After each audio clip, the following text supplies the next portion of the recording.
Hi, Deborah Vogler here, reporting from ConFab 2011 in Las Vegas.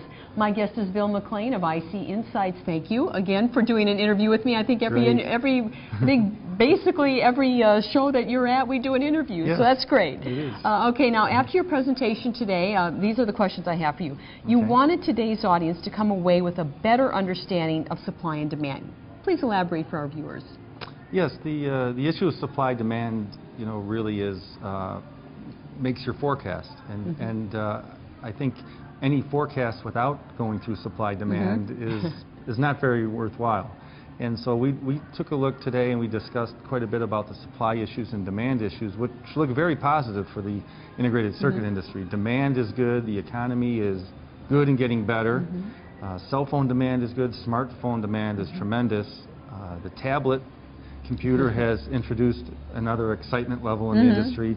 So I think there's nothing wrong with demand, and now we're dealing with supply issues, and the supply issues for the industry now are still relatively tight, which really supports average selling prices, which again supports a good market forecast. And we're still forecasting the 10% and double-digit growth for the semiconductor market this year. So supply and demand look pretty well in balance. Maybe a little bit stronger demand than there is supply, which for the IC suppliers, that's a good thing. Okay. All right, can you give a few more specifics on some of your other market forecast statistics? Well, our capital spending forecast is for a 19% increase this year after capital spending doubled last year, and which is a pretty good increase. But again, it's not excessive, and so I think we're looking at moderate increase in capital spending, which shouldn't lead to overcapacity. And our unit volume forecast for this year is for 9 to 10% growth, about 9% of what we're saying right now, and about a 1% increase in average selling price, so that gets us our 10%. Now, you had a very interesting couple of charts on seismic risk factors for the semiconductor industry. I think our viewers would be interested in what you have to say on that. Yes, it's something that when I thought back about it, since I started in the industry in 1980, when Silicon Valley was such a big production base, as I thought about it, the seismic risk has always been huge in the integrated circuit industry. It's always been a dangerous industry. I live in Silicon Valley, so I do know about that. And they're still waiting for the big one. So we are. Yeah, and so as it's transitioned, a lot of production to Japan and Taiwan, Singapore, those are all seismically active areas. And so this industry, as I showed in the presentation, almost 2/3 of production capacity is located in seismically active areas.